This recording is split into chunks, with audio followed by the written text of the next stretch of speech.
Okay. Okay,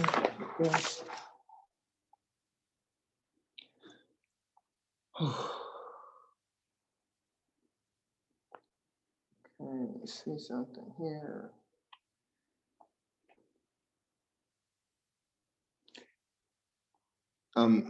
Madam Clerk, call the roll. Mr. Clerk, somebody call the roll.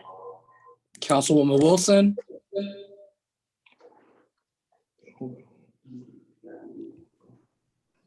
Councilwoman Wilson. Here. Can you hear me? Councilman Williams. Yes. Councilman Williams. Councilman Leon. Here. Councilwoman Odom. Here. Councilman Iguodaro. Here. Vice Mayor Harris. I'm present. Mayor Gilbert.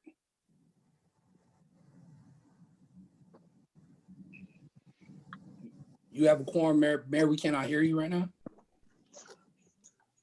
I'm here.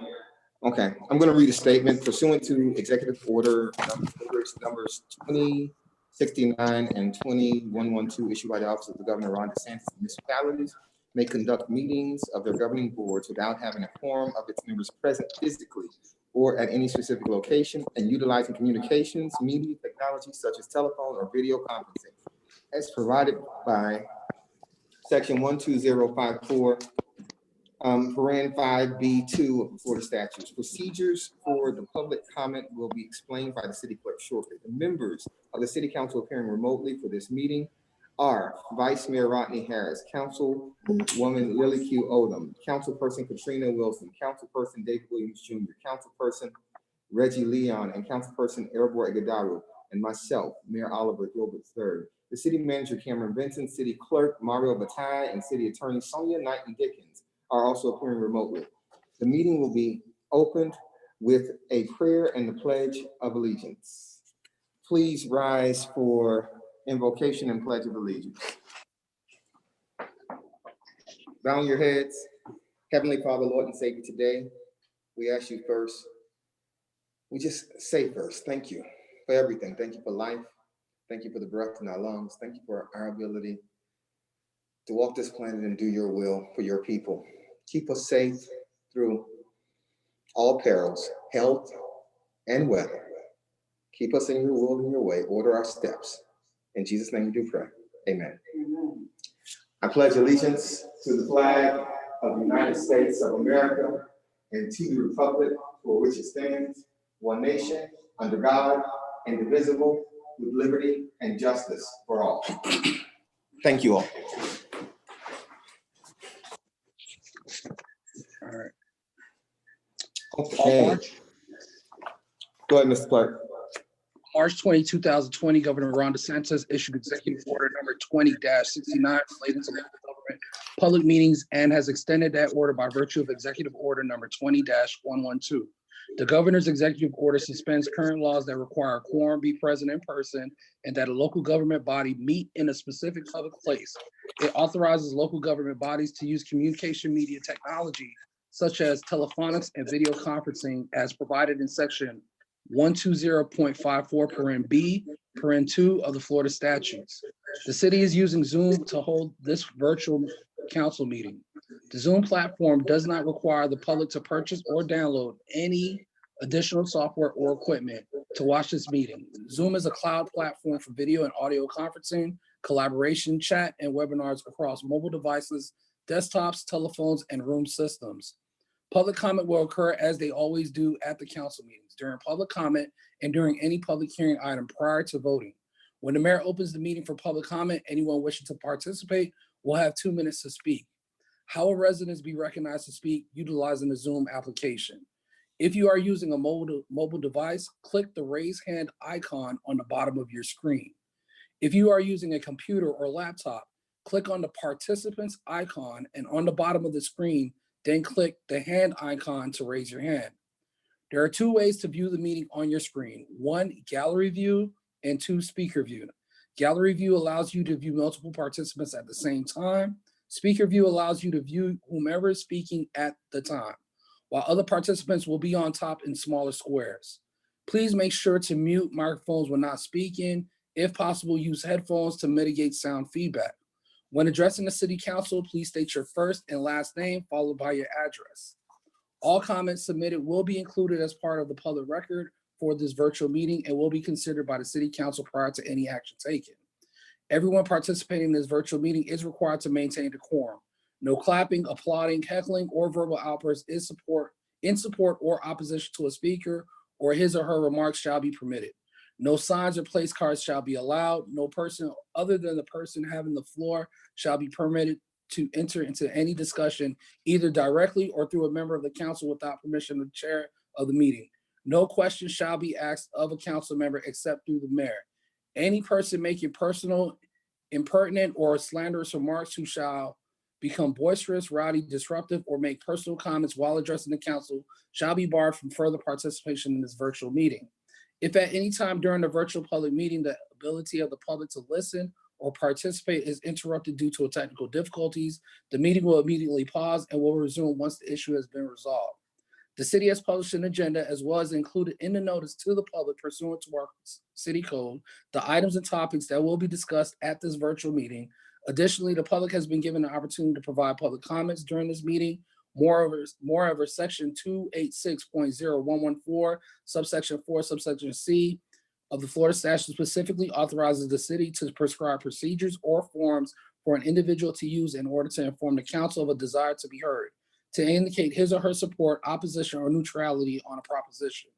The city has provided a procedure which indicates, among other things, how a participant can show his or her support, opposition, and neutrality on items and topics being discussed during this virtual council meeting. Mayor and City Council, are you comfortable with all the notices, provisions set forth and these uniform rules of procedures we have established for our virtual meeting? Yes. I am.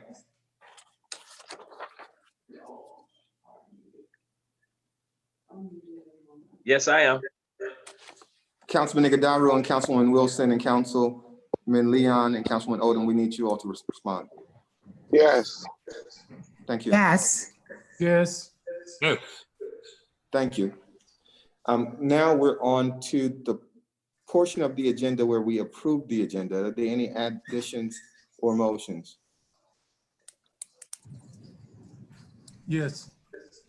Mr. Williams, I think that's you, but I can't really see you because you're on a different Yeah, screen. that's me. Okay, I like to pull both items on the consent agenda. consider them pulled by Mr. Williams. Anything else? All right, I need a motion on the agenda, you all. Motion. It's been moved by Councilman Williams that we approve the agenda. I'll second it. Yes. All those in favor signify by saying aye. Aye. Aye. Those opposed? Show the agenda approved. We're now on public comment. Mr. Clerk, Madam Deputy Clerk. We haven't received any pre-registered speakers to speak during this meeting. Okay, does anybody have their hand up? I can't tell right now. Okay. All right, public comments open, public comments now closed. We'll now go on to the agenda. Mr. Clerk, would you read 5.1, please?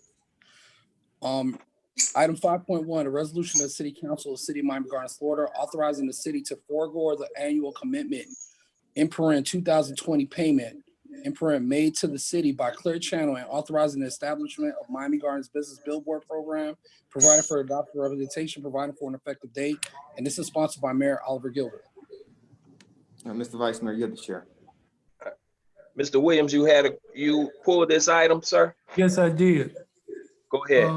I'm not clear what this means, so if someone can explain this to me in some detail with some specificity. All right. Some specificity.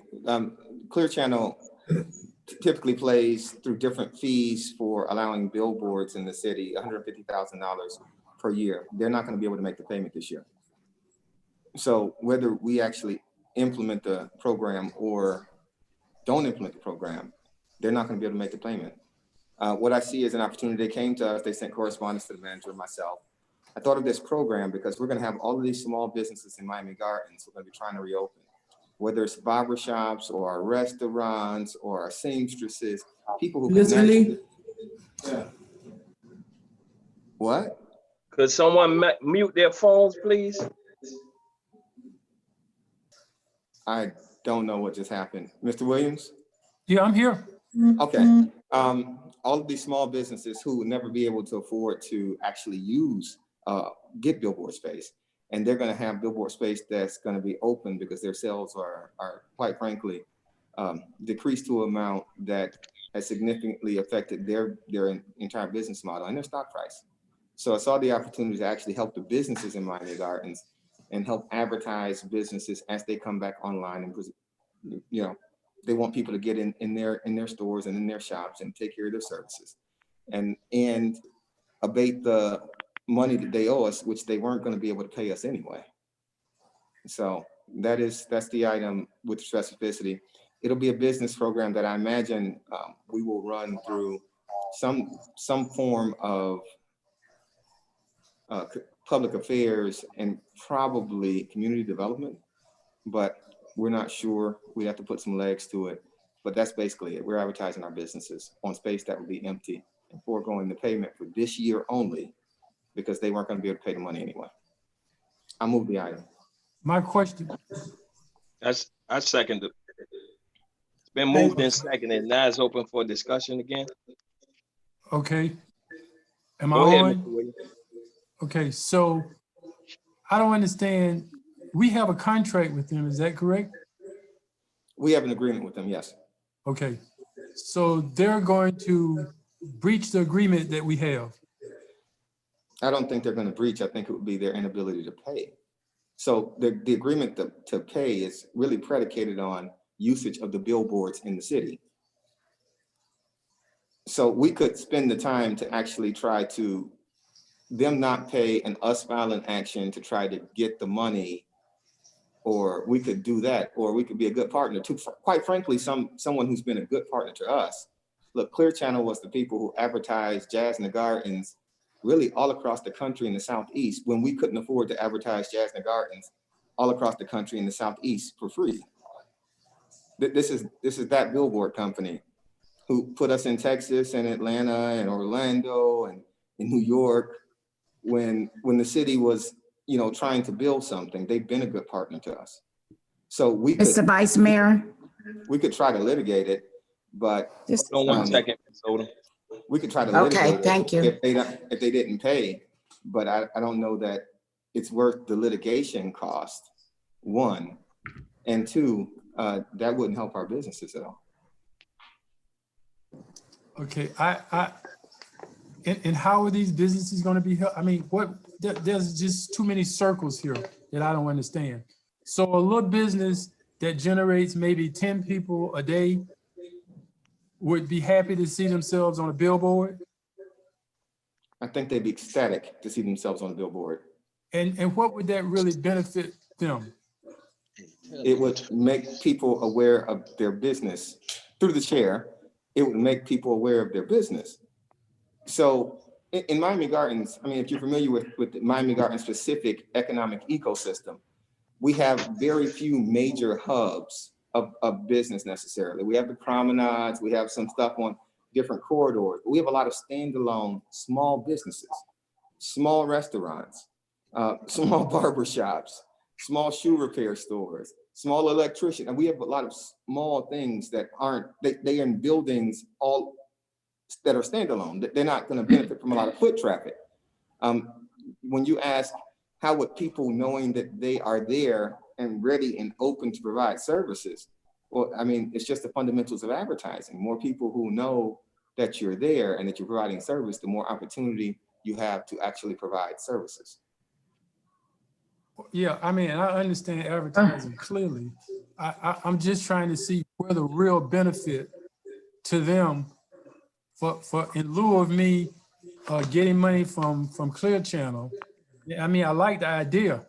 I'm just having a problem grasping what advertising is going to really benefit them. I see it as a feel-good thing, and I see people, I don't know whether that's going to draw business to them on the highway. That's one statement. And the second question is, you know, I see Clear Channel billboards running every day. I mean, is that they can't pay because the amount of money that they allocated for profits, they're not going to make that based on some other things? Or are they truly can't pay the bill?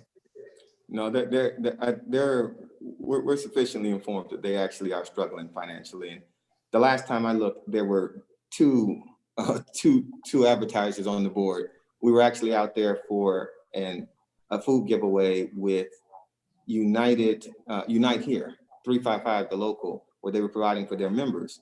And there was a city advertisement and I think a Publix advertisement. And so that's really where the idea was born from, because it was a city advertisement and a public advertisement. And everybody who was out there, all the people who came by, they would say, oh, you have virtual, and they would see it and they'd be like, oh, okay, I'm gonna get on. So it was advertising our virtual activities. But that's all that was there. So they're gonna be there no matter what. And let me go back to your phrase statement, which you phrased as a question, statement. You said as a statement was actually a question. I don't know that I can convince you of the tenets of advertising, but I am informed by people who actually conduct advertising that it kind of, the more, if you are aware of something in their presence, you are more likely to take advantage of that business. And so to the extent that these businesses are going to have the opportunity to be on billboards on major commercial corridors, and they wouldn't have been able to do that before, and the businesses are going to be, you know, they're struggling right now. We understand that. So, and when you say you're foregoing money, there's a better than average chance that you wouldn't be receiving the money anyway, at least on time. You might be receiving IO. Hello? I think the mayor. Hello? Something went I think wrong. he dropped. I think Councilwoman Odom. Ms. Odom, Okay.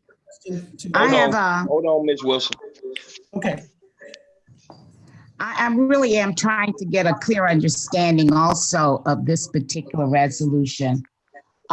So are we asking now that because Clear Channel is unable to make their annual payment of $150,000, are we now saying that the city is going to take over this particular amount? Because there was no explanation on this resolution, I'm having problems understanding what it is that we are asking. What are you asking the city for? Go ahead, Mr. Mayor. I'm not even sure how to respond to that question, Ms. Vice Mayor. We're abating the payment and taking the space. We're not taking over it. And our expectation is after a year that they have to come back and start making their payments again. So that's our expectation. So we're asking to pay the $150,000 that they're unable to pay for the entire year? No, we're not making the payment. The payment would be from them to us. And we're saying that they don't have to pay it because they can't pay it. And instead of getting nothing or having to litigate a breach of agreement type deal with someone who's frankly been a good partner to us, we're saying we'll take that space and we'll advertise, you know, for instance, Jamaica House We'll advertise the new Donnas. Yeah, I understand all of that, advertise- Mayor. Well, I don't, Asking we're saying they is- don't have to make the payment, and in exchange for them not making the payment, we will be able to advertise the businesses that are in Miami Gardens. Quite frankly, I hope the businesses that are unique to Miami Gardens. So we have a lot of businesses that don't have big franchises or big advertising budgets that are just here, small restaurants. A good example is, quite frankly, Awash Ethiopian. Awash Ethiopian is probably the best Ethiopian restaurant. I mean, maybe in all of South Florida, three counties. They get rave reviews and people come from other places, but often the restaurant sits empty. People don't even know that they're there. They're off of 199th Street and 441, right there in the same plaza as Stadium Diner, which is another good example. Stadium Diner has been there for years. You know, they serve one of the best breakfasts, I think, in South Florida. Their corned beef hash is incredible. If you go across the street, we're going to have to open up. What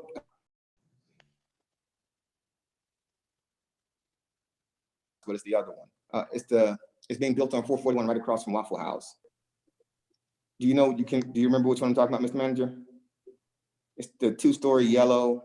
Donna's. I think it's Jamaican restaurant. Donna's. Yeah. Yeah, we're gonna have to open them up, and they're gonna be opened up in the challenging economic times. It'd be great. And these are just the restaurants. Listen, there are people who do things like, we have tech companies here who come to your house and set up your system. We have people who do things here that, quite frankly, would never have the opportunity to advertise. And this would give us that opportunity. And I am hopeful that the city can use the opportunity of drawing these businesses in to actually buttress and create a real Miami Gardens Chamber of Commerce, so that we can actually spend the time that when these businesses are coming in asking to be on the billboards, we can get them to join the Chamber of Commerce, so that we could start to have a real relationship that's unique to Miami Gardens with our businesses. Ms. Wilson? I just have a couple of comments. I think, number one, that we are going to have to look differently at how we're going to stimulate business in Miami Gardens and in our communities. Part of what we all have been willing to do as a result of this pandemic is to do unprecedented things like furlough workers. I mean, not furlough them, but pay them while they're off. And it comes at a hit, but it comes because we need to be able to guarantee some degree of security. We need to be able to extend our arm to people who have families to take care of. But it is not a one-way deal. You know, they have to give and we have to give. We have business partners that have been a part of Miami Gardens for an extended period of time. And because they're large businesses doesn't mean that they are not experiencing economic hardships, just like the average man and woman that's on the street. If there is a way that we are able to use what Clear Channel has in terms of its visibility to give some of our businesses an opportunity to be seen and stimulated where otherwise they may not be known to passersby as we all begin to go back to work, then I think it's an opportunity for us to do it for the next 6 months, right? Because essentially, if we are talking about for the remainder of this year, and I don't know if we're talking about a fiscal year or the 6 months that are or so that's left for this year, we really are not talking about a whole lot, but we are talking about being able to say to our businesses as we gradually reopen that we're with you, and to be able to say to people that we've done business with that we're going to have to look at this in a way that allows all to gradually ramp up to what our new norms are going to be. I don't think that we can ask for people who are renters not to evict people who can't pay and then not give them some type of adjustments and help also. We can't ask Clear Channel to pay its bills when we got people in our city that are barely able to stay open because people can't get out. I think that we all are going to have to look at ways that are non-traditional, that are going to move us into being able to stimulate our businesses, stimulate our economy, be able to partner and to step back a little bit and not get as much as we used to get, but to get enough to make it, so that we can begin to prime the pump of our economy. So I understand that this is not a little bit of money, but I don't think that we would probably spend more money litigating the situation than if we got our businesses out there, if we got them able to advertise for themselves, if all of us say, well, you know what, I'm gonna do my part to dig in my pocket and go there at least once a week or twice a week so that they can get back to work. And the average citizen in Miami Gardens is able to to get to work. Now, I'm gonna say this and then I'm gonna be quiet about this one. I've been almost every single day passing out meals at Carroll City Park. And I have seen these people and they need help. They need to get back to work. And when Lorna's is not open, or when Sunday or Jamaica House, I've eaten at them several times, it's a big deal because those are average citizens, mothers and fathers who are trying to make it.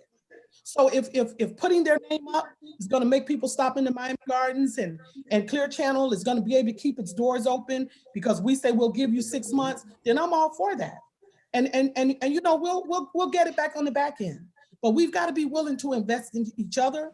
We've got to be willing to reach out to one another, and we've got to be able to look at things in a little bit of a different kind of way.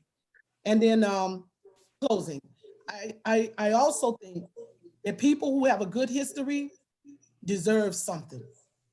And I've seen Clear Channel in a lot of different ways over the years be very good civic partners with so many different organizations in trying to help send kids to college and help families and different things of that nature. So I think it it's a good trade-off. And if they would put a billboard in front of the city, I'd love for them to do that. That would help us to be able to let our community know the kinds of things that's going on in our city. And so it will be a great opportunity for everybody to benefit. And that's the way I see it. Vice Mayor? Yeah. Was this Councilman Leon? Yes. Go ahead. I support what Councilwoman Wilson said and what the mayor said. Listen, this is going to be the first of many businesses that are, as we start to reopen, that's going to have issues that we've done business with. And as long as we have a solid plan, at the same time, we get to stimulate our own local businesses. As long as we have a solid plan on being able to roll that out to make sure that everybody gets an opportunity, like the mayor said, whether from a car wash to a tech group to a restaurant, as long as we make sure that we have those practices in place, that we can make sure that everyone gets an opportunity to take advantage of this, I wholeheartedly support this. And I don't think this is going to be, as we reopen the doors, I don't think this is going to be the only business that's going to need some type of assistance that's been there for us in the past. So I support it. Thank you. I agree as well, and I also support the item. My only question is this, Mr. Mayor. Will we be allowed to, if there's other businesses or other organizations that would want to advertise on those billboards, will we benefit from the revenue from there? If there are other people who want to advertise on the billboards, I don't know that we will benefit from the revenue, but what we won't do is we won't allow people who are not in Miami Gardens to come through the Office of Public Affairs to actually use to get free advertising. So this is unique for us. And listen, not for nothing, but you all who will be on the dais after August are going to have to be the shepherds of this. I know they'll start rolling it out and they'll design it, but this is for the remainder of the year, and that's going to be substantially past August when I'm gone. So you all will have to be out there talking to the businesses and finding businesses that have nice quality wares and that would benefit from community dollars. One of the things, it is my hope that, as I know that Councilman Leon and Councilwoman Wilson specifically will be here, that you all take this opportunity and use this to get in those businesses' spaces and really, really, really create a Miami Gardens Chamber of Commerce. It is the last pillar that we really need with regard to finance. We need to have a consolidated business organization that is dedicated to us. And I know we talked about it in the past, but whether you go through the Miami-Dade Chamber or you figure something out that's unique to Miami Gardens, it has to happen. You have to be able to support your business community that's unique to Miami Gardens. And so I hope that you all, really, if this is approved, you all get with those businesses and you work with them and you have a good program and use this as the carrot to bring them in and then build something that will help the city long term. Mr. Vice Mayor? Mr. Vice Are there any Mayor? other questions? Mr. Williams? Yeah, I mean, I think this is a great plan in theory. I think, we approve a lot of plans in theory that don't always turn out the way I think it is. I really would like to have seen some more specificity on how this thing lays out. I know the mayor has ideas in his head. I haven't even had an opportunity to grapple with what ideas and how this whole thing, plays out. Is there any way that we can get more information?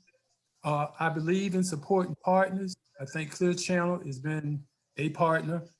But I just like more detail. It's just like with the food program. I thought that was a great program, but one business got, 90% of the business, the others got 10%. I think that those types of things are unfair when we rush into things. Is there a rush to get this approved now from Clear Channel? There is not a rush. I think it's probably easier to do now so we can actually start to build it out, because the more time goes, we have to make some other decisions. I'll address the food program. The food program, when we talked about that initially, Mr. Williams, we intended to go with one basic funder. We enlarged it. A lot of that was capacity to actually produce meals at a certain level. So we tried to, and we took recommendations from council members. And it'll be the same here. As you all think this program should be designed, our job fundamentally is to actually create policy. So we're approving this idea. The manager and his staff are going to give the idea legs. If you all have, Mr. Williams, if you have ideas about how this should be implemented, I encourage you to talk to the manager about that. I don't really have a preference about how it's administrated. I don't get into that at that level. The policy is good. So if you have an idea about how it should be run and how the business should be chosen, then tell them. Because really, honestly, what I think is, I get quite a few emails from businesses in Miami Gardens. And what I do is I forward it to staff with their individual concerns. I know that Mr. Clay, the deputy manager, and the manager, and Renita Nelson, they deal with a number of businesses. And from the hair stores that are constantly emailing and trying to open, to the car washes, to the restaurants that are going to have to, quite frankly, when we do start to roll out our procedures, it's going to cost businesses money in Miami Gardens to actually reopen, because there are things like that's going to be required, like plexiglass and spacing and reduced capacity. So all of these things are things that we need to consider as we feature businesses. I think that probably something that should definitely happen sometime soon is we should be able to use this space to roll out a restaurant of the week when we open up restaurants, or a restaurant of the day or something, to start to direct people to restaurants for businesses, because restaurants have they have very, very tight margins, if you know what I mean. They don't have a lot of room to make money, and reducing the capacity in our restaurants while they're still required to actually pay the same rent in their plazas, it is something that we're not sure how that's going to work. We know that we're going to have to find a way for them to actually generate more money. We would hate to see the economic development in Miami Gardens that we've made over the last 8 years. We would hate to see it not survive the COVID-19. But right now, it's something that we're paying very close attention to, Mr. Williams. Vice Chair? Go ahead, Mr. Williams. Yeah, I mean, I like to hear some thoughts from the city manager. I think all of those things that the mayor said is great. I like that idea, but I mean, I still don't see that on paper anywhere. What are the city manager's thoughts on this? Mr. Vice Chair? Mr. Manager, you want to answer that? Sure. First of all, let me say this. I think where we are as a city economically is we're in a good spot right now. We are growing. We continue to grow. One of the areas that I think that we really need to focus on are our small businesses. And unfortunately, the COVID-19 has really brought a lot of attention to some of the things that we need to do for assistance. Now, keep in mind, and the mayor and Mr. Clay and the city attorney and I, we know this. I mean, the stimulus money that was given out from the federal level is not reaching. It's not reaching where we really needed, where we need them to reach in regards to Miami Gardens. And so therefore, we have to do certain things to allow the opportunity for our businesses to continue to grow and sustain themselves through the COVID-19. The mayor would tell you when he first approached me regarding this, I hesitated only not and I didn't hesitate not from the standpoint of the $150,000. I hesitated because I wanted to make sure that we were going to create a program that was going to be beneficial to every business in Miami Gardens and not be able to share that opportunity with businesses from outside of Miami Gardens. And we assured ourselves that we can do it, we can move forward with it. And that's why we brought this forward.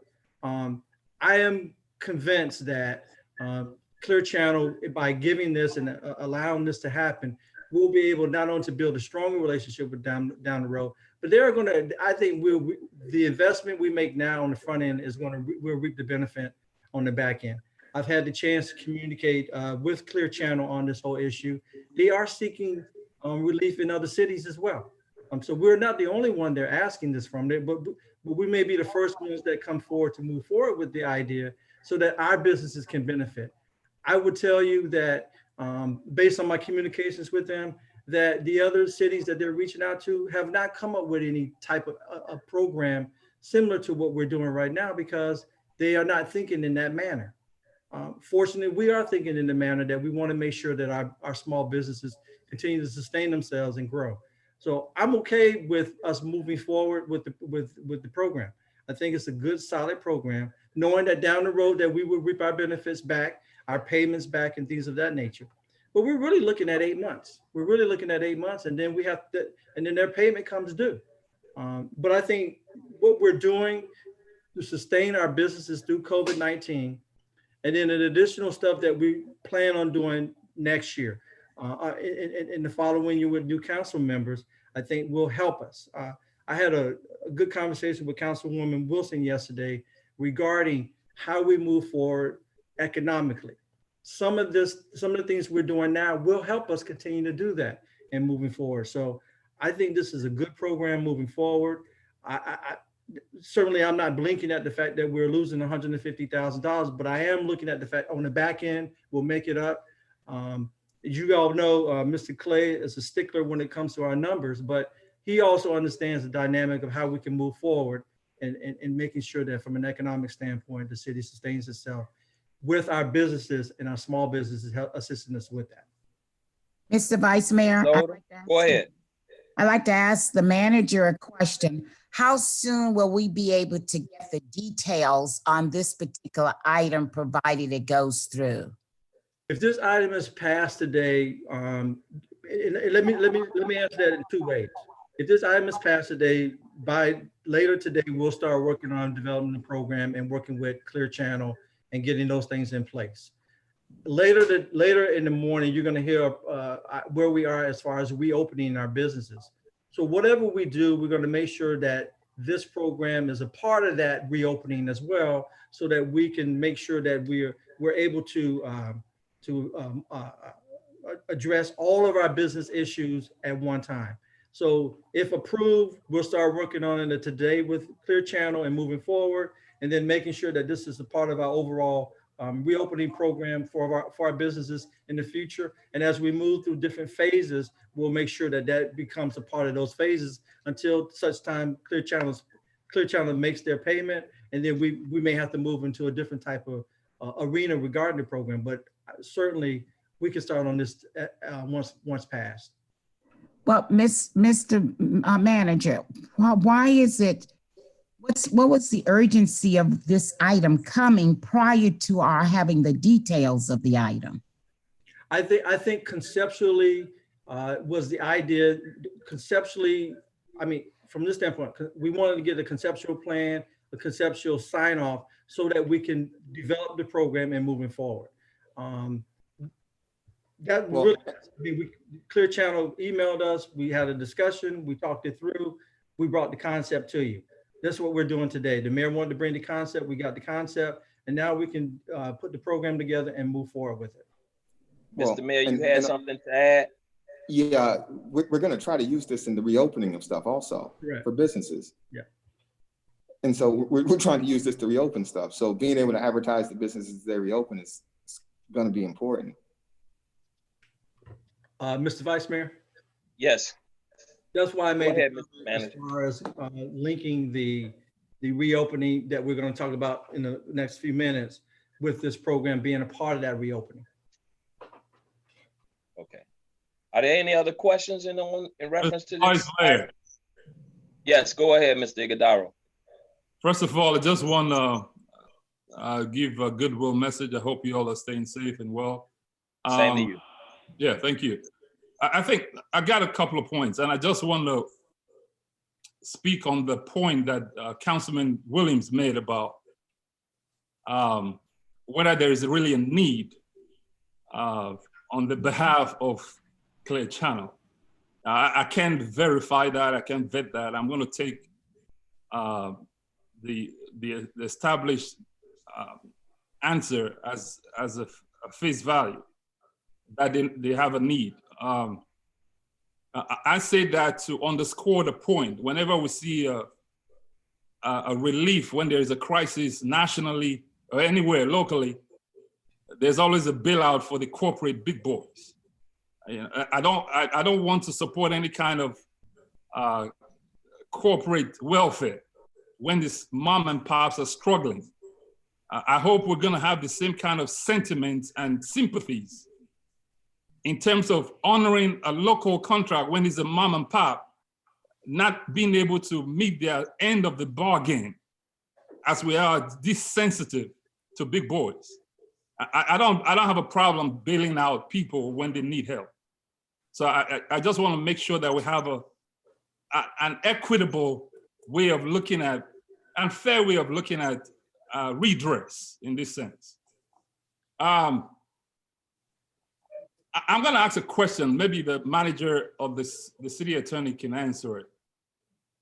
In essence, what this relief or this reprieve is legally is that we own for the duration of the balance of this time frame that they're asking relief for. This becomes the City of Miami Gardens platform. Is that correct? Who you addressing the question to, the manager or the attorney? Either one, either one. Madam Attorney, you want to address that? I'm not quite sure I understand. Are you saying that are you asking whether or not during the duration of this time, the city takes over their billboards? If that's the question, the answer to that is no. We're entering into an agreement, an arrangement of sorts where they don't make the payment, but we use that payment to benefit the businesses, the local businesses that are going to be allowed to advertise. So we waive the payment, but in exchange, they give us something, which is a benefit to the businesses. But no, we don't ever take on the responsibility. At the end of like the manager just mentioned, our next payment is due in 8 months. I think it's February, if I'm correct, Mr. Manager? That's correct. So in February, assuming unless the city council decides it wants to continue some sort of arrangement with Clear Channel, because you would have that right if you wanted to, and if we still needed to do it. But barring that, we would get the payment. I hope I answered the question. I understand that. And what I'm trying to get at, the assumption I'm making is that we are giving them a bailout, basically, out of the agreement. And now this is a platform that we're going to be using to advertise businesses in our community based on our own plan. And that's why I'm going to talk about that. In terms of, we become a co-partners in managing their platform. If you're going to be giving them, if you're saying now you have the prerogative to tell them who is going to be advertised at no cost, that means you have some ownership right. Isn't that right? Not from a legal standpoint, you don't, because you have to understand the current arrangement that, am I being heard? Okay. Yes. The current arrangement that we have with them is, I don't call it a partnership because cities don't really do partnerships, but our current arrangement allows for us to do certain things with those billboards already. So I'm not trying to be an advocate, that's the mayor's responsibility, it's his item. But from a legal standpoint, all we're doing is simply expanding that relationship on a temporary basis in order to allow for our local businesses to use that space. And then I'll let the mayor discuss the rest because let me be clear. Just to dovetail on the issue, one of the issues that Councilman Williams raised about fairness, about the food program. Hypothetically, if somebody complains that as we roll this out, I support the item. I just want to make sure two things. That one, we have a process, and I'm going to talk about patronage. The process part of it, I don't want us to make this another form of, if Councilman Williams' observation and complaint I hear is right, that some people are getting a chance while others are not. So we got to have a process for determining who gets this free advertisement, and that leads into the point of patronage, on the fundamental basis that this is a political year, right? And you can have political ads on those platforms. If that is a city's platform, so to speak, it should not, the rules that govern the city's political processes should apply. I hope I'm making that point clear enough that our attorney can be able to understand what I'm saying in terms of, if we're given this kind of bailout or relief, and we have some level of ownership in that platform, what duties and what obligations do we have as a city to make sure that this is not run amok and used as somebody's ploy? I understand, and as was mentioned earlier, there's going to be a plan put together for how it would work. And I'm going to take the mayor at his word and the manager at their word when they said it's going to benefit local Miami Gardens businesses. And so that's what they said, and that's what will happen. I mean, as far as political signs and all that stuff, that has nothing to do with this program.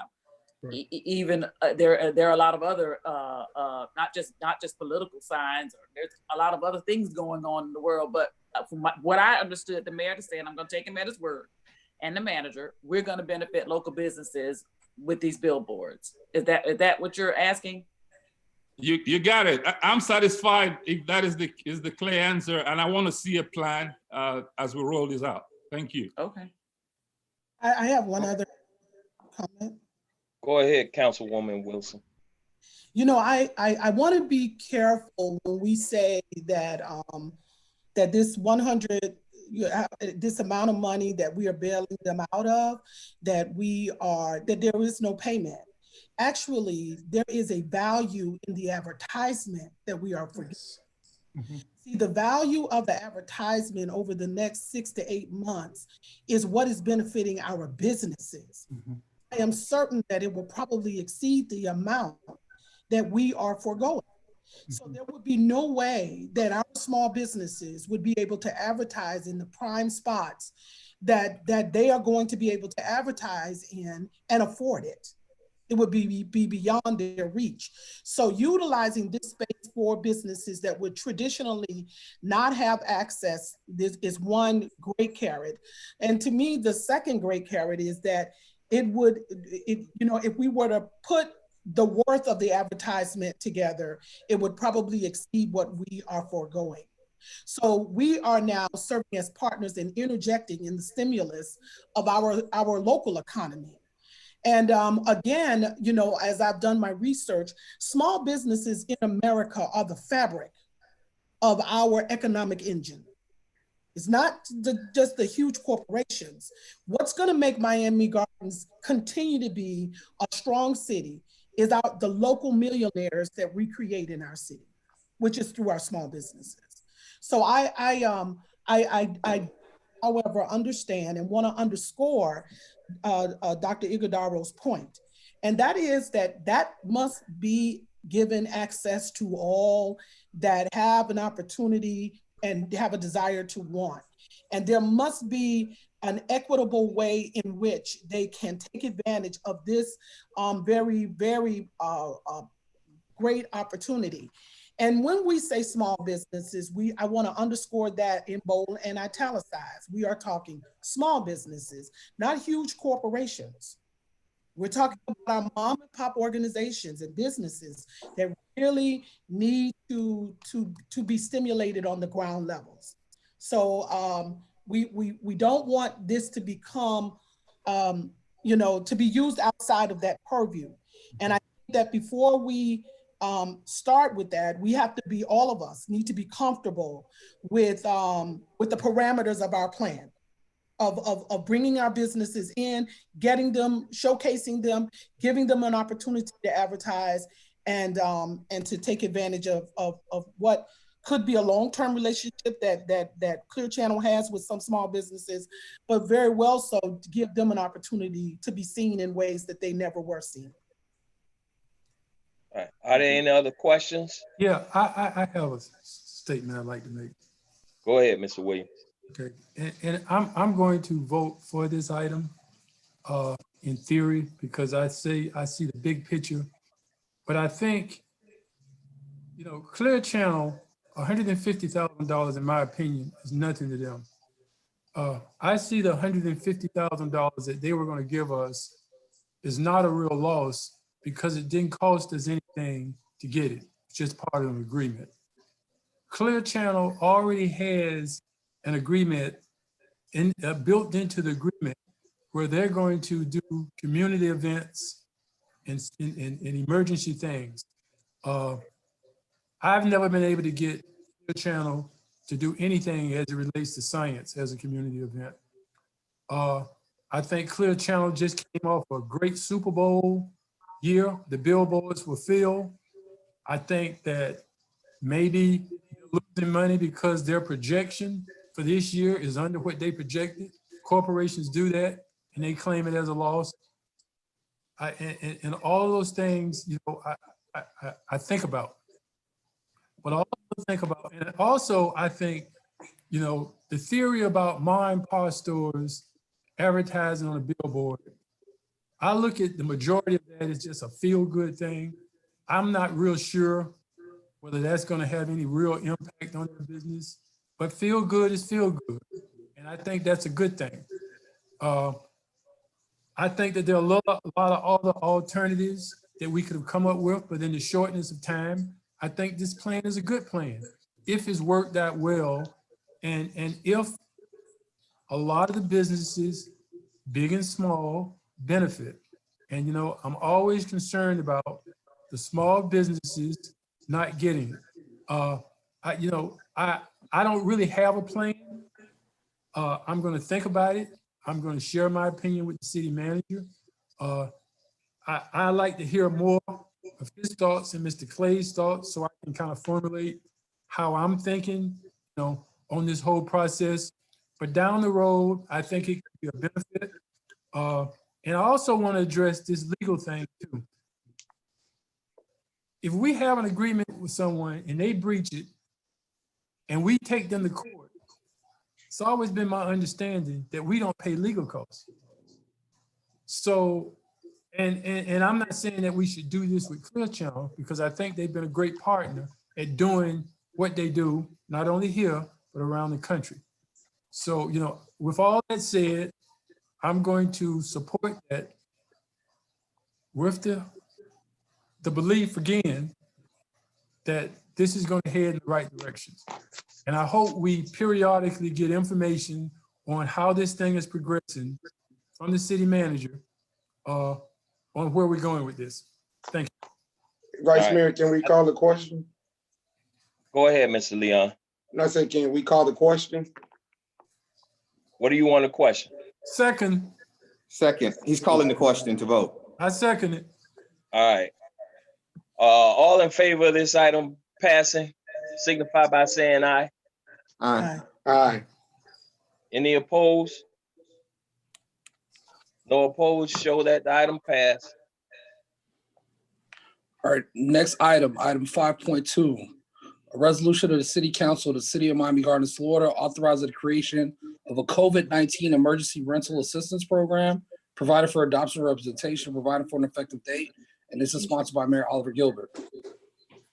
Mr. Williams, you pulled this item? Yes.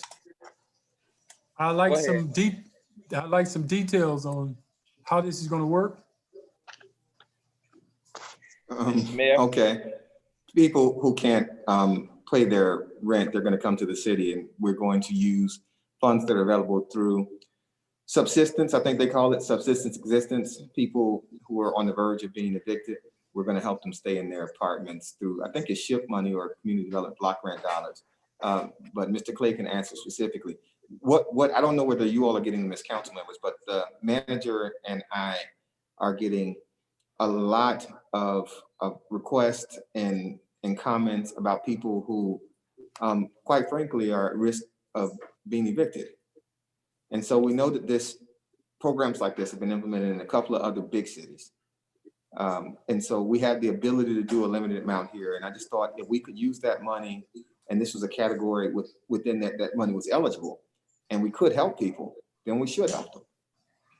And so I would move the item. I second the item. Been moved and seconded. It's open for discussion right now. Vice Mayor? Yes, go ahead, Mr. Williams. Okay, how much money are we talking about? I think it's a great idea. I'm glad it came. I wish it had come sooner. But how much money are we talking about? I think it's $300,000, Mr. Clay. You want to talk to it? That's correct. Right now, Craig Clay, Deputy City Manager. Councilman Williams, right now, the allocation towards the program is $300,000. Yeah, and do you have any kind of pie in the sky type of, is there a limit on how much one would get? Is it based on the rent? Is a percentage or? We do something similar to that already, don't we? We do not. We do not currently have a rental assistance program. The maximum amount that would be available is $4,500. That amount was calculated because the average 3-bedroom rent in Miami-Dade County is about $2,200. The assumption is that an individual may need up to 2 months assistance, at least 2 months assistance. That $4,500 is the max, though. That does not necessarily mean that each case will require that. They will have to show some evidence that there is an eviction imminent because the funding source requires that we provide that level of documentation in order to support the transaction. So based on that figure, what we're looking at roughly less than 100 people might benefit? Well, it depends. We don't assume that everybody is going to get to the max. So we are looking to assist as many families as we can. And if anything additional becomes available through these funding sources, we do know that there is talk about an additional stimulus package in the works. The state of Florida is also looking at some things to put some additional funding out for these types of programs. If that money becomes available, we would be looking to expand the program. Yeah. We don't have any other sources of funds that we can put into this fund? CDBG and SHIP money are the two funding sources that are available for this. At this particular time, that is what we have. Thank you. Mr. Leon, you wanted Mr. Vice Mayor? Go ahead, Ms. Odom. I'd like to ask as it relates to this, isn't there a moratorium on people that are behind in their rent or whatever, that they do not have to pay it during this period? There is, Mayor. Go ahead. Go ahead, Mr. Clay. There is a legislation that was passed in Florida that prevents landlords from evicting at this time. But But what it does not do is it does not prevent them from continuing to serve 3-day notices or 5-day notices. And once those restrictions are lifted, there's nothing right now that will prevent those landlords from collecting those funds that are due to them. There could be instances where those landlords make an immediate demand, a 5-day demand, or you will be evicted, or they will begin eviction proceedings. So we need to make sure that we are able to get out in front of that when that particular restriction is lifted. Okay, thank you, Mr. Clay. Mr. Leon, you had a question? Yeah, I support the item. I just want to make sure that there is some type of, that the residents understand that this is on a first come, first served basis, as long as they're able to produce the necessary documentation. So that way they won't get a false sense that it's out there for everybody. It's only 300,000. And we need to just make sure that we include, if this passes, that we include that in the application process. I have a question also. Go ahead, Ms. Wilson. I do realize that this money is earmarked the way that it is, but Miami Gardens right now has about 300 and some odd people that have tested positive, right? Or have been affected and infected with this disease. And if there is a way that we could prioritize this for those who have actually experienced this disease all out, because they directly have had some major impacts in their families, not only with just them having contracted this disease, but definitely with those who have been exposed to it, who we may have a small pandemics that are in their homes altogether. That would be number one. But also number two, you have homeowners who have been infected with this disease that are being given no assistance at all. And so I know that this money is earmarked toward rentals, but I think that as we are going forward, we have to look at the fact that our community is not a community of rental apartments only, that we have single family homes where people, if you drive by, that have a lot of folks that are living in those homes that have been affected and infected by this coronavirus. So I would just want to heighten your awareness of that. I don't know how this could be modified, and if it could, I would certainly ask that some criteria be in place that as these applications come in, that maybe those who have been infected by the virus would probably be given a little bit more of a priority in this process. I don't know what that calls for, but just food for thought in this particular instance, because sometimes the people who need it most are not the ones who are receiving it. Mr. Mayor? Yeah, no, Yes, I actually thought about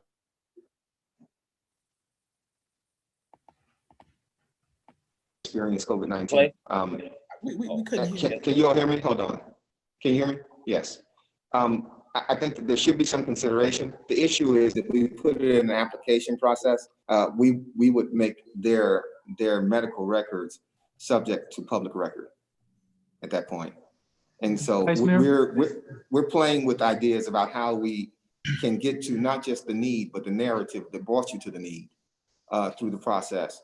Because I think you're right. And listen, one of the considerations is that people who had jobs who didn't work, who now can't pay their rent, whether it's an apartment or a single family home, could be evicted. And how you actually capture that population, independent of people who weren't working before and didn't have a necessary loss, but they're trying to get in the system. So all of those things will have to be implemented. Mr. Clay has a history in housing, and this program has been implemented in other places. So I'm sure he has ideas about how to get that stuff done. But I definitely, when I first came on this, I wanted to actually speak to exactly what you said, Councilwoman Wilson. People who actually gone through COVID, because this came to me through someone on my street talking to me who actually had tested positive, and how neither person in the house could work, and now how we actually how we can help them, and what we can do as a city. It weighs heavy on me and the manager and the attorney. And so I think your comments are spot on. And I hope that we can find a way to capture that in the narrative without exposing their medical history. Vice Mayor? Hold on, Mr. Williams. Let Mr. Clay finish up. Go ahead, Mr. Clay. Yes, Councilwoman, let me address the second half of your question. That same piece of legislation that Councilwoman Odom talked about that prevented evictions at this particular time, foreclosures are also not happening. Mortgage companies have also been directed, and banks have been directed to take whatever payments are missed due to this pandemic and place those at the very end of their mortgage. So there should be no foreclosures as a result of this pandemic. This is why we focus the program on rentals primarily, because there is nothing that will prevent these individuals from being evicted once these restrictions are lifted. Go ahead, Mr. Williams. Okay, and this, before I comment, I wanted to ask Mr. Clay, so what you're saying is that what the payments that they miss, those payments will be at the end of their mortgage and they would be extended for those amount of months. That is correct. That is the saying? direction. That is the direction that the federal government has given as a part of the package that came down. Yes. Okay, and that's for Vice mortgages. Well, I, you know, my original comment was going to be, but this relates to rentals now, that the payment doesn't go away. They still have to make it, even though they can't be evicted like the rentals. So this really helps them, you know, recover faster and not have to worry about that burden still hanging over their head. Exactly. Thank you. Mr. Leon. Mr. Leon. Thank you. To Councilman Williams, it's called the CARES Act. So they would have to call their mortgage company to get that actually activated for those people who are experiencing that. So it falls right up under the CARES Act that they passed. Thank you. Mr. Clay, can you ensure that the council receive the guidelines for this program when you guys roll it out? Yes, sir, Vice Mayor. What we will do is we will include it as a part of our situation report that goes out every Monday. We'll include the guidelines and information in that.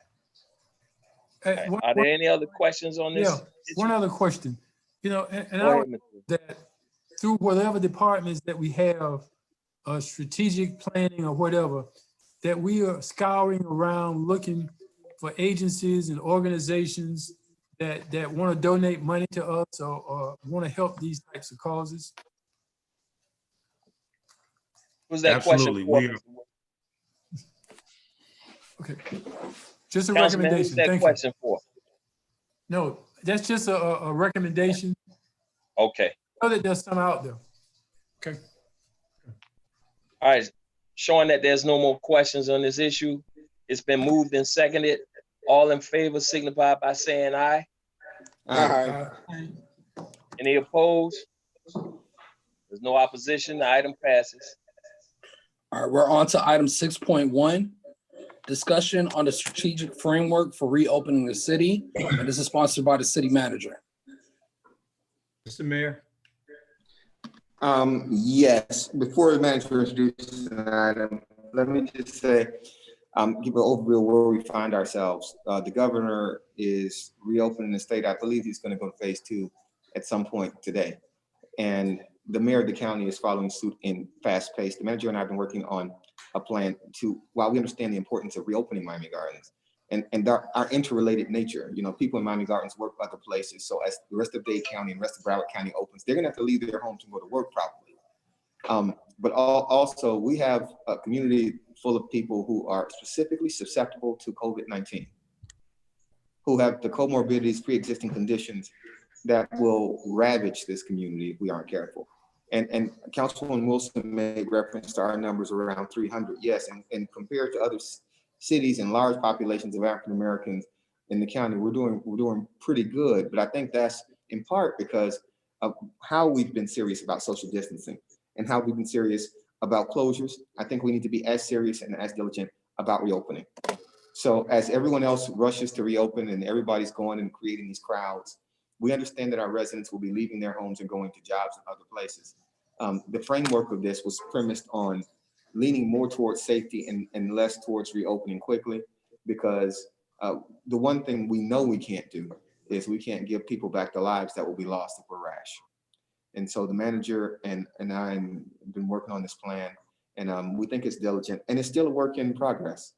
You know, it's still a work in progress depending on what we see. If we start to see something that's different, if we start to see people, you know, it's going really well and the numbers still look like, and we've met all the gating criteria and all of that stuff continues to happen, then we could look at changing some things in acceleration. But if we also have the opportunity to slow stuff down again, if we start seeing people who are reckless. And what we do know is that a fair number of people in this larger community and in Miami Gardens are reckless with their behavior, and they will flood places and they won't engage in social distancing. So this plan allows us time and ability to work with restaurants and retailers and provide all of the measures for them to reopen slowly but safely. Thank you, Mr. Manager. Thank you, Mayor. Mayor and council members, I'm going to have Mr. Clay do the presentation. But I do want to say a lot of the things that we are doing currently in regards to the COVID outbreak, we are really handling things pretty well. I must commend the department heads and everyone working so diligently to ensure that we are getting the right information out regarding where we are with our plan and the reopening of the plan. There are a lot of things out there that are happening on a day-to-day basis. Things change minute by minute, second by second, but we are constantly staying on top of everything through our police, our public works, our parks and recreation folks. Ozzy's done a tremendous job in allowing folks to continue to process their permits, ensuring that those investments are continuing to happen in the city. So I think some of the things that we've talked about today continue to establish a baseline for the future for the city so that we don't fall backwards as we move forward through this whole COVID thing. Keep in mind also that just around the corner comes hurricane season. And so some of the things that we are dealing with now, we're going to build upon to ensure that if we have to deal with a hurricane, we have certain things in place. Our PPEs are growing. We keep a certain amount on schedule right now. And so there are a lot of things that we are doing in anticipation of this outbreak continuing. If it grows again, we're ready. If we have to deal with hurricanes, we'll be ready. But certainly we want to ensure that our businesses are moving in the right direction, and we're doing the things that we need to do to ensure the safety and health of everyone in the city of Miami Gardens, especially those folks that will be traveling out of Miami Gardens to other cities, as the mayor mentioned, and coming back to us. So having said that, I'm going to turn it over to Mr. Clay to do the presentation on where we are and where we're heading, and then we'll be here to take any questions from council members. Thank you. Craig? Okay. Ms. Clerk, I need to share my screen. I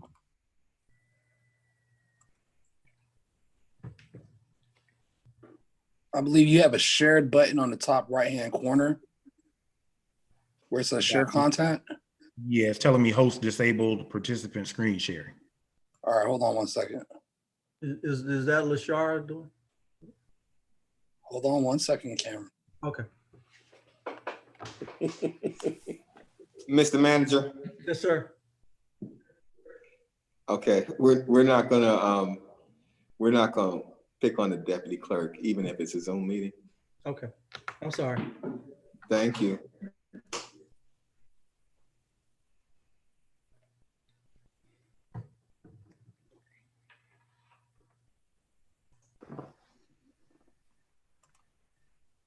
There we go, Ms. Clerk. Hold on one second.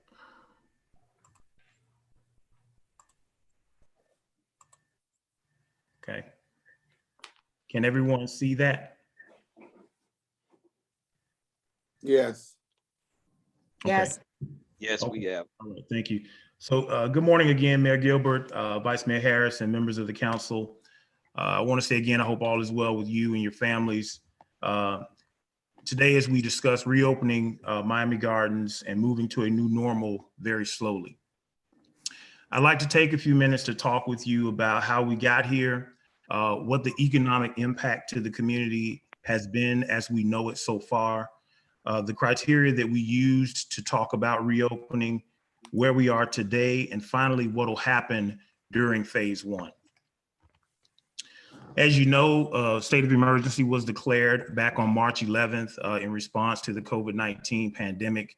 Subsequent to that time, the administration has made several operational adjustments to adapt to what is going on. We've highlighted many of those things in the situation report that I referenced earlier that goes out each Monday. Our guidelines that we have established have been consistent with what public health officials have required. We've used the CDC and the Florida Department of Health to lean on. Then on March 23rd, because of the situation, all non-essential businesses per Miami-Dade County Order 07-20 were closed. Here's what we do know about the economic impact at this point. We know that because business is closed, that means that there's a loss in revenue. That loss of revenue leads to job loss. And for those individuals who've lost their job, it means a loss of income, which would create food and shelter insecurities, which this council has addressed through your food program, and now you're addressing it through your rental assistance program. We also know that it means that there's less money circulating within the community. The state of Florida is monitoring these impacts. They've created a website, floridadisaster.biz, and on that website, they are doing a business damage assessment survey. That survey will allow businesses to talk about some of the issues that they've had. And at that time, they will evaluate those impacts to figure out what other programs they may be able to implement to determine what relief is appropriate. We also know that as of May 10th, the 1.84 million unemployment claims have been submitted here in the state of Florida. In mid-April, the federal government released some criteria that states, cities, counties would use in order to determine how they will need to reopen. That information was related to an analysis of cases and what would happen in your hospitals. So the two that we've used is a downward trajectory of positive tests as a % of total tests within a 14-day period, and the fact that there is now a robust testing program in place for at-risk health workers and first responders that include this emerging antibody testing that we have been talking about. Where we are today, as we've mentioned a little bit earlier, there are 317 positive cases in the city of Miami Gardens as of yesterday. The next one is a graph of that trend that we talked about related to the reduction in % of positive cases.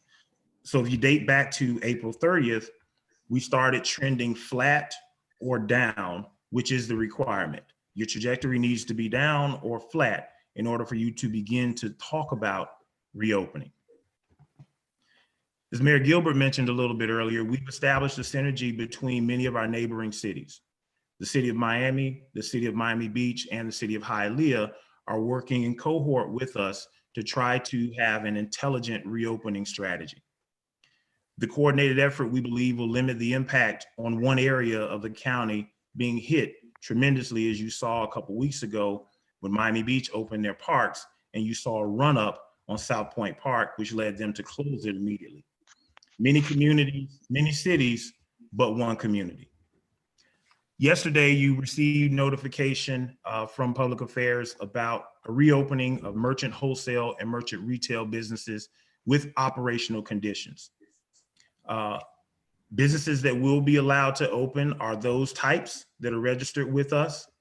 This does not include any businesses whose core business involves food preparation or food service.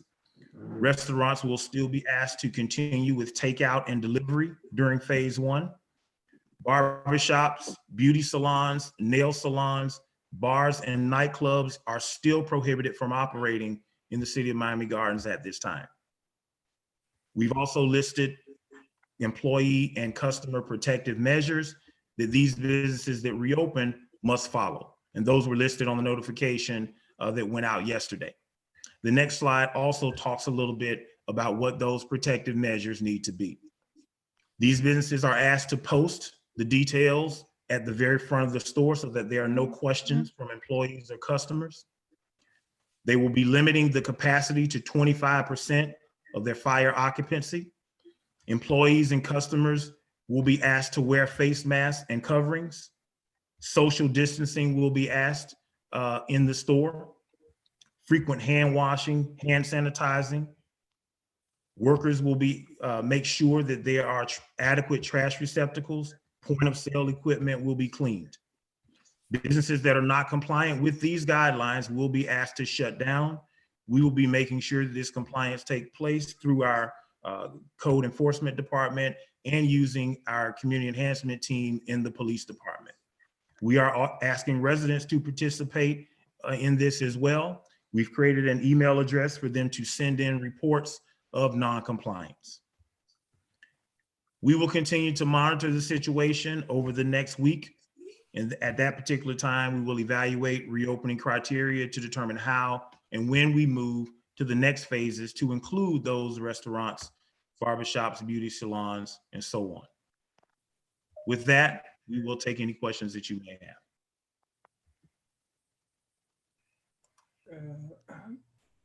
Mayor? Yes, go ahead.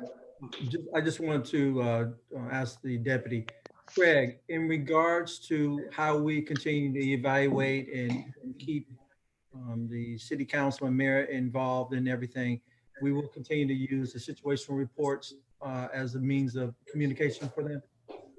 Yes, sir. Okay. Thank you, Mayor. Mr. Mayor? Mr. Williams, is that you? Yes. Okay, go I ahead. just wanted to take this quick opportunity to thank Major Starks in the area around where I live and around some churches. There's been an outburst of people coming every other day to participate in games and big games. And she, along with our police department, have responded quickly to shut those things down. And I've gotten a lot of calls from residents that they were killing me with calls about it. And I just want to thank them for doing that. And thank the city manager for making that possible. Thank you. Oh, Mr. Questions? Mr. Iguodaro? Yes, I just want to commend the city manager and staff and this city for taking leadership in making sure that we protect our people and use intelligence-led decision-making to make sure that we are ahead of this game. And as we begin to look at the data, that African-Americans are disproportionately affected by this COVID-19. We know that we're not, and the testing may be where we're comfortable with, but we also know that we're not testing enough. According to the national guidelines from the CDC, we should be testing at a minimum 33,000 per day in the state of Florida. We're only doing about 9,000. And for our community, we know that, again, this is still disproportionate because we're not going out to test as we should.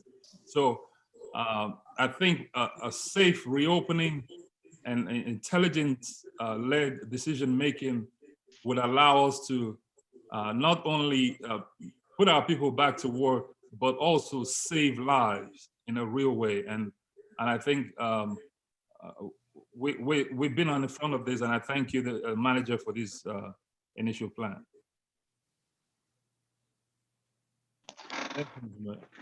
Mr. Mayor? Ms. Vice Mayor? Yes, this question, I guess, is for our city manager. Enforcement is going to be very important in this issue. Have we been able to get all of the guidelines out to our businesses, those that are going to open? And are we giving them ample time for them to prepare their businesses for opening? Mr. Mayor? Yes. Yes, Vice Mayor, we are communicating with our business community. As you're aware, we have been pushing out information via the mayor's office to the community and also to our business community. So we will continue to do those things. As far as our businesses having the opportunity to do things, for instance, if they need to do small permitting for things to accommodate business access, things of that nature, Ozzy has been tremendous in making sure that we're being flexible when it comes to those types of issues. From a code enforcement standpoint, we are being very flexible in allowing folks a little bit of room to do some things, to correct some things in a timely manner. So I don't anticipate issues or any problems as we move forward with this opening, incurring any delays for our businesses to do what they need to do to reestablish themselves in the city. Thank you. Thank you, Mr. Manager. Thank you. Any other questions? Okay, thank you. We're now on reports. Mr. Manager, you have a report? Mr. Mayor, I don't have a report. I just want to reiterate the fact that June 1st is just around the corner. I want the council member and the mayor to know that we are working diligently to prepare ourselves for hurricane season, along with covering our bases regarding the COVID situation. So we will continue to move in that direction. Outside of that, all is well. Thank you. Madam Attorney. No report, ma'am. Mr. Clerk. Just wanted to announce that we have the qualifying period for the upcoming election opening up next week, Monday at 8 a.m. and it will close sharply on Thursday at 4 p.m. And that's Thank it. you. You're welcome. Thank you. Mr. Gadara. No report. Mr. Leon. I want to thank the city manager and staff, especially the Parks and Recs department that are out there every day passing out those lunches to our residents. I just want to give them a special thank you for the hard work that they're doing. Thank you. That's Councilwoman all I Odom. got. Councilwoman Odom. I want to personally thank everyone. Can you guys hear me? Yes. Okay, I want to thank each of you. Many of you joined in on a drive-by birthday celebration for me on May 8th. And I want to really thank you for delightfully surprising me. And that's really hard, you know, for me to be surprised, but it was a fantastic birthday celebration. And I want to thank each of you that took a part in that. Also, there is an international campaign challenge to go meatless. And we are partnering with the Live Healthy Miami Gardens to encourage all of our residents to join us as we go without meat on Monday. Only on Monday, go without eating meat. You may get additional information on the city's website. So please join us as we go without meat on Mondays. Thank you. Councilwoman Wilson.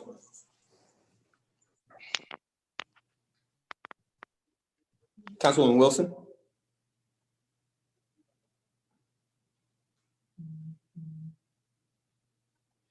Okay, we're gonna Vice Mayor Harris. Yes, Mr. Mayor. Your report? Just wanted to wish Ms. Odom a happy belated birthday. Sorry that I wasn't able to make it to that drive-by, and to thank our city manager and staff for a great job, and to thank you as well for your leadership and to making sure and ensuring that our residents are safe, and want to encourage everyone to continue social distancing and to be safe. Thank you. Just not much of a report. I would just say happy birthday to the city of Miami Gardens. We turned 17 a couple of years ago, and so we're a teenager still, but we're getting older, and we're doing fine. We're growing just fine right now, even through this. You know, I'm not very superstitious, but this morning when I got in the car to come to City Hall for the meeting here, the song that was playing was "Through the Storm" by Yolanda Adams. And so it was interesting. And I made a note to myself to tell you all that, because this is just a storm. And this doesn't change the climate of who we are. It doesn't change who we are. It changes something that we're going to get through, and we are getting through. We're getting through it with regard to, COVID-19, and we'll get through it with regard to this coming hurricane season. If we're steadfast and we believe in each other, and we believe in Miami Gardens as a community. And I think that's important, that 17 years ago when they incorporated Miami Gardens, they incorporated with the idea that government closer to people was better for people. and that we could properly reflect the values of this community as individuals who are elected in this community. And so I think you see, meat putting on those bones, being put on those bones, when you see programs that we approve, like we've approved today, programs that will help the small businesses in this community. Before this became the city, people weren't thinking about businesses in this area. It was completely a residential area. They didn't focus on commerce or economic development. This council, we've done a great job in 8 years in building a small ecosystem that's poised to grow much larger. And so I appreciate you all supporting that item. I appreciate you supporting the rental assistance item, because these are our neighbors. They're our neighbors and our friends, our community members who could lose their homes. One of the great risks we run is taking a really big hit to our property value. And one of the things that will actually affect our property value, if you see a lot of people getting evicted or losing their homes. And so all of these things are things that we think about as we bring policies before the council. I'd like to thank the Parks Department, the manager, Deputy Manager Clay, and specifically Sandra Pierre-Paul for the feeding program. There have been comments about the feeding program, but the restaurants who've taken part in it, I think there's 6 restaurants now. 6 restaurants are caterers. Finger Licking doing the most, quite frankly, because they had the capacity and they were reliable. Putting out that many meals on time every day is an undertaking. Logistically, it is an undertaking, and having the manpower and the capacity with restaurants, it is an undertaking. And so I visited the sites. I visited all the caterers along with the sites. And thank you, Councilwoman Wilson, for passing out food every day. And Councilman Leon for passing out food every day as you ride your bike to our sites. But I visited the restaurants. And when you go in there and you see, when you see people actually still working, you don't just see the food they're producing, you see how grateful they are to still be employed. And those are people who are from this community. And so I appreciate all of the restaurants, from Finger Licking to Awash to Yerumba to Gardens of Soul Food to, it really is an extraordinary undertaking, something that we've been able to do. And I appreciate this council most of all for approving it, because the residents are so very grateful. If you haven't had a chance to go out there and actually pass out meals, it's raining today, so I don't suggest you do it today. But if it's not raining Monday, go out there and actually give them the food, and you will see how grateful they are. And you'll see people who are young, people who are old, you'll see people of every race, every gender, and you'll see how people, this thing is hitting everybody, not necessarily the same, but everybody's affected, and everybody needs a little help. And so I'm happy that we were able to do that as a council. And the last thing I would add is something that I think Councilman Ighodaro said, and I want to reemphasize this. This is a slow process we're going through with the reopening. And I'm very intentional with that. And one of the reasons we came to the council and I asked for the authority last time to actually be more restrictive than the county mayor and the governors, because I think they're going to do their jobs and they're going to look at a larger system, but we're a smaller system within that large system, and we have to be very careful. And we are being careful. One of the stats that I think that is understated is 3 out of every 4 people who are infected with COVID-19 got it from somebody who was asymptomatic. That means they didn't have a fever or they were coughing. They weren't sore, they didn't appear sick. See, we all have good sense. We don't go close to people who are sick. And most people who are sick try to stay away from you. You won't necessarily know that you have it. And so as we reopen the city, slowly, I'm going to encourage people to continue to get tested. Right now, there is testing capacity that's unmet. A lot of times there are no cars in that line at Hard Rock Stadium. Please get tested. It doesn't matter if you feel badly, because even if you're completely fine, you could be carrying something that could kill someone, and it could kill someone that you love. And so I'm just going to encourage everybody to please get tested, and please be vigilant. Please don't relinquish, don't let go of the social distancing practices that we've been good at trying to enforce. And let's get through this as a community. So I appreciate you all. Thank you. I need a motion. Move it. Motion. Show us adjourned. You all be safe. Good.